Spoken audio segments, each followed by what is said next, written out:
Last one. Illinois school district worker accused of taking $1.5 million in chicken wings. Excusez-moi?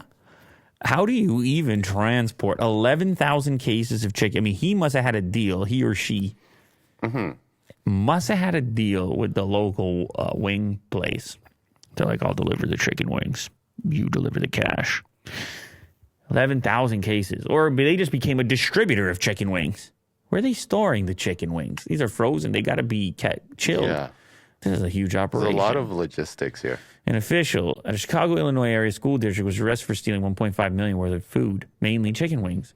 Associated Press reported that Vera Liddell, 66 years old, was held at the Cook County Jail on a $150,000 bond. Wow.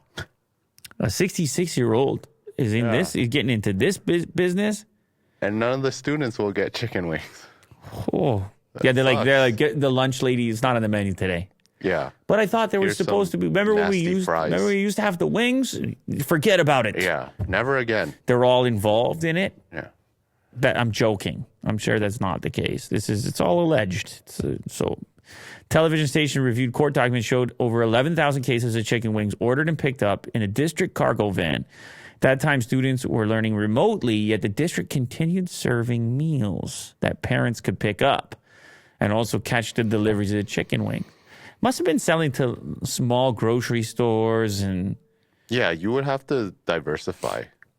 God, no bulk sales. A whole little COVID side business going on, selling the chicken wings. It's, listen, don't underestimate.